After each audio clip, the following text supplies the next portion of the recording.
Good day, I am Anela Hardin, ID 123, and I'll be teaching CALENG1 Long Quiz 4. Alam na natin more or less how to graph algebraic functions. Now we try plotting some transcendental functions naman. We have steps to guide us to do just that, so isa-isahin natin. So yung domain, sanay naman na tayo dito. As usual, we exclude what makes the function's denominator 0, otherwise, set of all real numbers siya.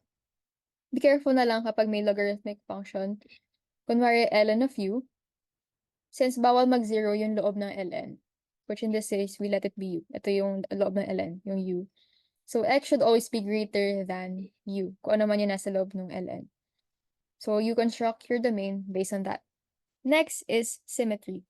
In most cases, there's no symmetry with respect to either x or y axis or the origin, so no worries. Pero sabi ko in most cases, kasi for example, 1/2 x plus x over e raised to x minus 1. Sorry, y is equal to. If you actually plot this, symmetrical siya with respect to the y-axis. So be careful na lang and show your computations because may corresponding points yan sa solution. Pero in most cases, no symmetry siya. Yan. Next is intercepts. We know how to compute for this na. Like sa x-intercept, we let y is equal to 0, while sa y-intercept, we let x is equal to 0. I just want to stress here na be careful sa x-intercept kasi we'll be using it in the next steps. Also, check if yung makakuha niyong y-intercept is included in the domain. Otherwise kasi it's a missing point. So, yun, special case. Next, asymptotes. For the horizontal asymptotes, or HA, we compute the limit of the function as it approaches either the negative or positive infinity. And if may HA, we test if may point of intersection yung graph sa HA. On the other hand, sa vertical asymptotes, we simply set the denominator to 0. And like sa domain, be careful lang if you have a logarithmic function, say ln of u, since may madadagdag na vertical asymptote if ever, which is what makes yung nasa loob ng ln 0. If may VA naman, we also get the left and right hand limits. Once you got that, you should already be able to divide the Cartesian plane into regions based on your x-intercept and vertical asymptotes. You then pick test points and then check their signs. After all these, you can now sketch the graph based on its behavior and indicate the relevant points and lines. So what I did here is an overview. And I know there were lots of stuff to take in, but I think it would make more sense if we apply them into an example. By the way, your prof could give you a function that has exponential or logarithmic function, or both. Pero para may thrill, gawin natin yung may both exponential and logarithmic function. Let's proceed with the steps. So una is getting the domain. Okay? Ano yung domain nito? So una natin tignan yung denominator. Yung e raised to x, lagi yan positive. So no issues there. Yung x minus 4 though, pwede siyang maging 0. So if we equate this to 0, I won't show this na. Pwede nyo na i-mental yan. Yung 4, hindi siya pwedeng maging value ni x kasi magiging 0 yung denominator. So we take note of that. 4. Also, sabi ko nga, be careful kapag may logarithmic functions kasi hindi kasama sa domain yung magpapa-negative dito sa logarithmic function na to. So yung x plus 1, bawal siyang maging negative. X plus 1 should be, sige, sulat na nga natin. X plus 1 should be greater than 0. So if we transpose that, x is greater than negative 1. So let's try constructing our domain na.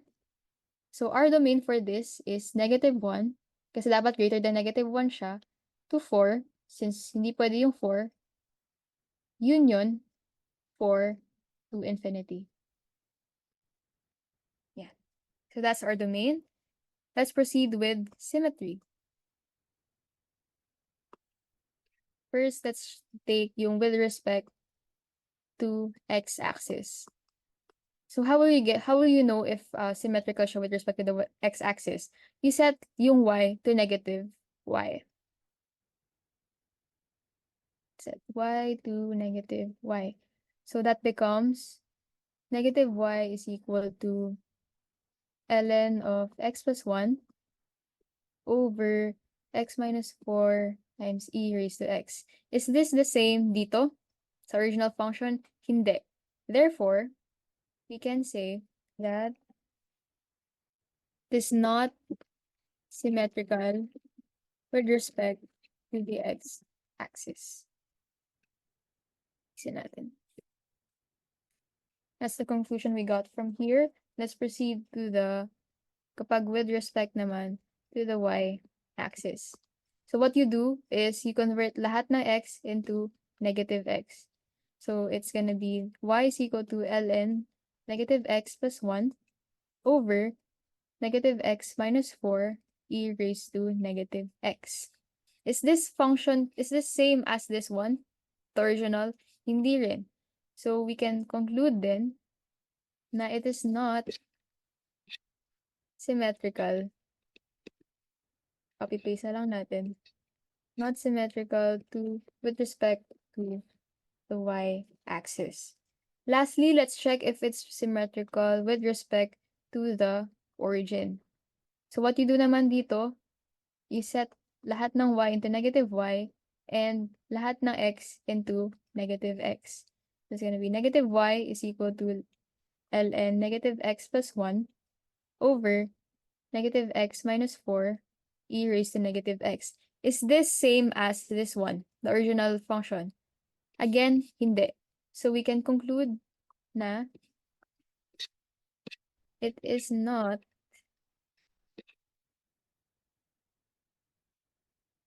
symmetrical with respect to the origin. Okay, so we are done with symmetry. Let's now go to intercepts. Again, be very careful with x-intercepts kasi yung makukuha nyo dyan, gagamitin din sa next steps. X-intercept. To get the x-intercept, you set y to 0. So 0 is equal to pair. This is just the same as 0 is equal to ln x plus 1. Why? Kasi if 0 yung numerator, 0 din yung itong whole thing. We solve this by i-raise natin sa e. So e raised to 0, e raised to ln x plus 1 para matira tayo with 1 is equal to x plus 1. Magka-cancel yun. So we have x is equal to 0. So ito yung x-intercept natin. Yung x-intercept natin is at point 0, 0. We take note of that. Let's get the y-intercept naman. Y-intercept. To get the y-intercept, set x to 0. So this will be y is equal to ln of 0 plus 1 over 0 minus 4 times e raised to 0 equal to, if we evaluate this, ln of 1 is 0. 0 divided by negative 4, which is just y is equal to 0. So ito naman yung y-intercept natin at point 0, 0. Wow, para sila nasa origin yung intercept. After the intercepts, we get the asymptotes. So medyo maraming steps. Be careful. Asymptotes. Unahin natin yung horizontal. How do we get the horizontal asymptotes? Una, kunin muna yung limit as x approaches negative infinity of the function. Ayan. Magic. Okay. If we evaluate this, ln negative infinity plus 1 over negative infinity minus 4 times e raised to x. Dito makikita mo, ln of, siyempre negative infinity plus 1 is negative infinity pa rin. May pinasok kang negative sa ln. Ibig sabihin nun, dne siya. ln can't take negative values. So, dne siya. So, as x approaches negative infinity, y does not exist. Let's try naman yung limit as x approaches infinity. So ln x plus, let's copy paste here. Ayan. Let's evaluate the function. So ln infinity plus 1 over infinity minus 4 times e raised to infinity. If we evaluate this will just be infinity over infinity. As I said kanina, yung topic kanina, magagamit natin dito. Because we got infinity over infinity. So we can apply L'Hopital's rule dito. Versus infinity. Ano yung derivative ng ln x plus 1? So that's 1 over x plus 1 times derivative ng x plus 1, which is just 1, over, meron tayo sa denominator, x minus 4 times e raised to x. So, anong gagamitin natin dito? Product rule. This is just x minus 4 times derivative ng e raised to x, which is just e raised to x, plus e raised to x times the derivative ng x minus 4, which is just 1. So, let's leave it at that. Let's try to simplify this. Limit as x approaches infinity. Ito, pwede mo itong lagay sa denominator. So, that's 1 over x plus 1. While yung denominator naman, you can factor out e raised to x, actually. E raised to x times x minus 4 plus 1. I hope nakita nyo yun. Yung pwede nyo ma-factor out yung e raised to x. X minus 4 plus 1, which is just x minus 3. Yan. So, let's try to substitute infinity dito. 1 over infinity plus 1 times e raised to infinity times infinity minus 3. This is just 1 over infinity, which is equal to 0. So, meron tayong horizontal asymptote na y is equal to 0. We can say na as x approaches infinity, y approaches 0. Okay? Ngayon, sabi natin kanina, diba, you can go back later dun sa overview natin kanina. Kapag meron tayong horizontal asymptote, we have to see if may nag-intersect yung graph mo dun sa horizontal asymptote at some point.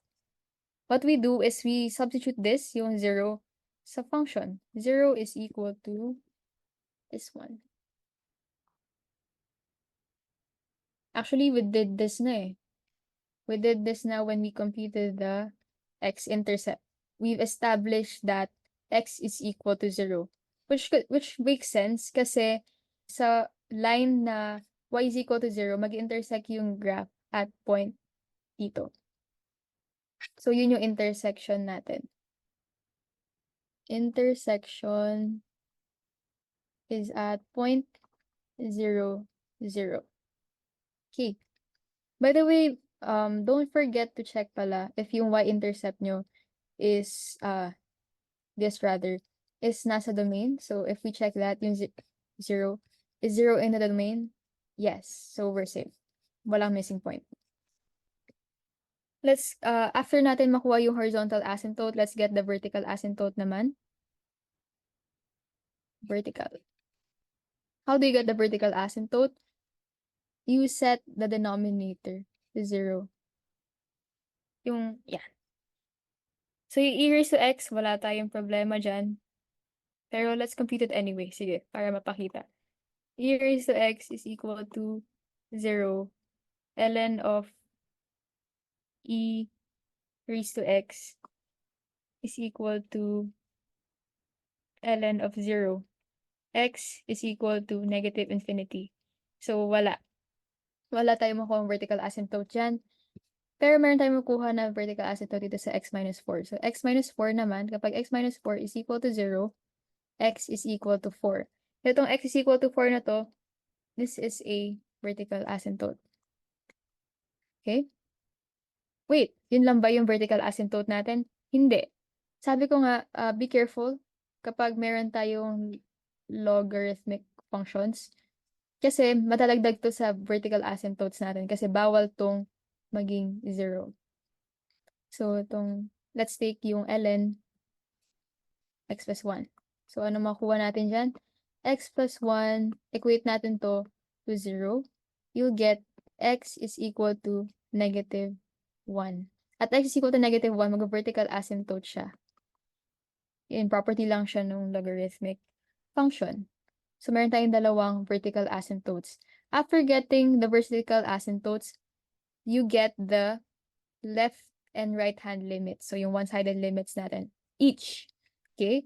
So, punta muna tayo sa x is equal to 4 dito.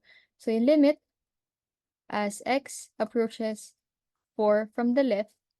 Let's try to get that.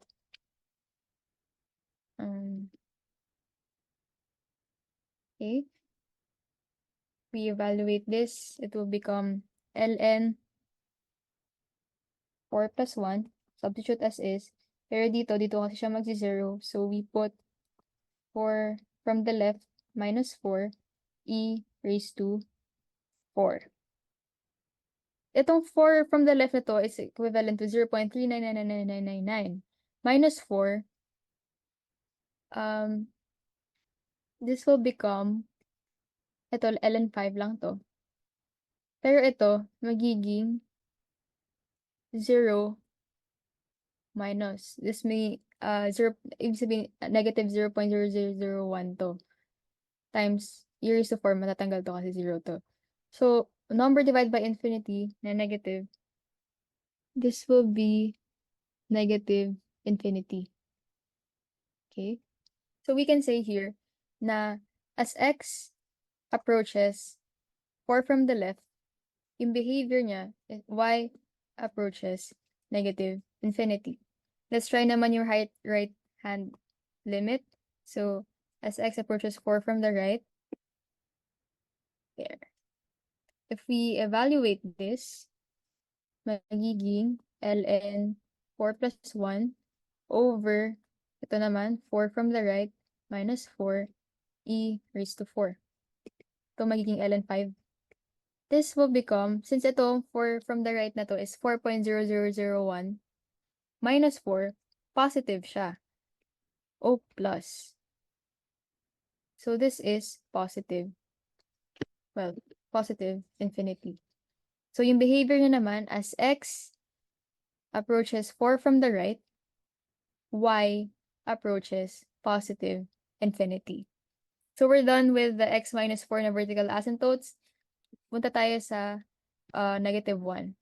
So limit as x approaches negative 1 from the left. Okay. ln negative 1 plus 1. Rather, negative 1 from the left. Dito tayo mag-a-apply kasi dito mag-0. Plus 1 over negative 1 minus 4 e raised to negative 1. So, itong negative 1 from the left na to, equivalent yan sa negative 1.000001. Tapos, i-add mo ng 1. So, ito mas malaking magnitude to. So, yung negative yung mananaig. Since negative yung magiging value nitong nasa loob na ln na to, automatic, p and e siya. Okay? So, what we can get here is, as x approaches negative 1 from the left, y does not exist. Next, what if naman from the right? Limit as x approaches negative 1 from the right ng function na to. Substitute natin. ln, this is 1 from the right plus 1 negative over negative 1 minus 4 e raised to negative 1 equal to since ito naman, negative 0.99999 plus 1, mas malaki na yung magnitude ng positive case sa negative. So, magiging positive ito, positive number, kapag from the right, is negative infinity over Negative 1 minus 4 is negative 5. Ito, laging positive. So, negative din yung denominator. We don't have to solve it na. Pero, we can cancel out the negative signs. So, yung behavior nito, magiging infinity na lang siya. So, as x approaches negative 1 from the right, y approaches infinity. Okay, ang dami natin ginawa. Tapos na tayo sa asymptotes. Now, we can proceed with regions. Okay. So, gumawa na ako dito. Wow, magic. Ng Cartesian plane. So, dito natin siya ipa-plot. Ano yung x-intercept natin muna? Your x-intercept is x is equal to 0. So, let's use a red pen since since white na yung ito para makita siya.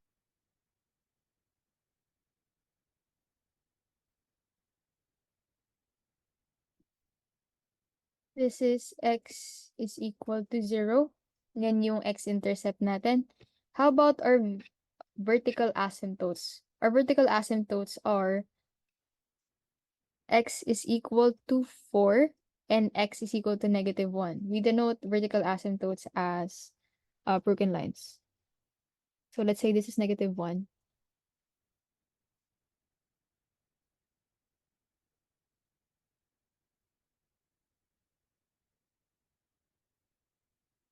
Then this is 1, 2, 3, 4.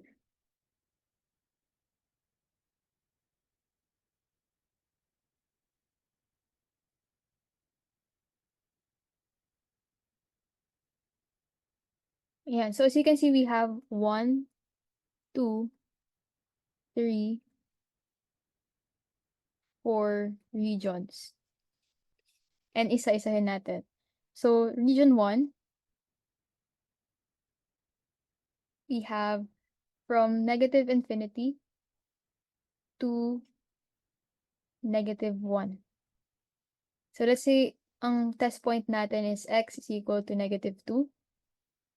Y is equal to ln of negative 2, plus 1 over negative 2 minus 4 times e raised to negative 2. If you look at this portion, negative 2 plus 1 is negative 1. May pinasok ka na negative number sa ln, so automatic DNE siya. Since DNE yung region 1, that means yung both taas tsaka baba, isa-shade natin. Kasi hindi magta-touch dito yung graph. So, ito yung taas. Wala na yan. And yung baba. Okay. Next is yung pangalawang region, which is from negative 1 to 0. Siguro, let's substitute negative 0.5. So, it's become y is equal to ln of negative 0.5 plus 1 over negative 0.5 minus 4 times e raised to negative 0.5.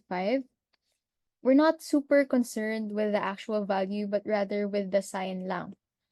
So, ln, negative 0.5 plus 1 is positive 0.5.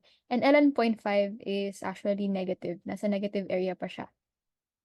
Over, ito, negative to always positive, negative din. So, yung overall sign niya is positive. Since positive to, ang i-shade natin is yung nasa baba. Kasi yung graph natin somewhere here sa taas. So, hindi ito yung touch ng graph natin. So, we shade it. We proceed with region 3, which is from 0 to 4. Let's pick 1 as our test point. So, magiging y is equal to ln 1 plus 1 over 1 minus 4 times e raised to 1. So, ito, ln of 2 is positive na yan. Over 1 minus 4 is negative 3. Ito always positive. So, negative to. Negative yung overall sign natin. So, ang isi-shade natin dito, yung nasa taas. Kasi somewhere here yung magiging graph natin. After that, last region na tayo. So, from 4 to positive infinity. Let's pick 5 as our test point. Y is equal to ln 5 plus 1 over 5 minus 4 e raised to 5. ln of 6 is positive. 5 minus 4, positive, positive. So, yung overall sign natin is positive. We shade yung nasa baba. And that's it for the regions. We can now plot yung line natin. So, ito, hindi na to kasama. So, we are concerned now, ano ba yung behavior ng line as x approaches -1 from the right? We've already solved that in here. Okay, sabi natin, as x approaches -1 from the right, y approaches infinity. So, it approaches infinity dito. So, we can say na yung graph natin is something like, okay. Before I forget, dapat pala, don't forget to include yung horizontal asymptote natin before you plot anything. So, red ink ulit kasi nasa axis yung line. Para mahalata. Ayan. Y is equal to 0. Y is equal to 0 yung horizontal asymptote natin na nakuha kanina. Ayan. This one. Okay. Sorry, let's start plotting again. So, sabi kanina, as x approaches 1 from the right, it approaches positive infinity. We have an x-intercept dito at 0.00, and which coincidentally is also the y-intercept. So, this is x and y-intercept. Ayan. So, i-connect lang natin yan dito for now. Ayan. Kasi sabi niya as x approaches -1 from the right, it approaches positive infinity. And may intercept dito, so i-connect yan dyan. What if, ano naman yung as x approaches, ano yung behavior ng y as x approaches 4 from the left? Na-compute din natin yan dito kanina. 4 from the left, it approaches negative infinity. So, from here, approaches negative infinity, pag ganyan. Ayan. Lastly, sa fourth region, ano yung behavior ng line natin as x approaches 4 from the right? We look back. 4 from the right. As x approaches 4 from the right, y approaches infinity. So, dito manggagaling yun. Lastly, ano mangyayari kapag as x approaches infinity? Na-compute natin yan. It is, meron siyang, nag-approach siya ng 0 kasi meron siyang horizontal asymptote at y is equal to 0. So, pag ganito yung graph niya. And that's it. Ito na yung graph. Ito na yung finished graph. Okay? So, that ends the second topic of tracing of exponential and logarithmic functions. Thank you so much for watching. You may also avail syntax tutorials by scanning the QR code flashed on your screens. Once again, this is Anella from Syntax, paving your way to excellence.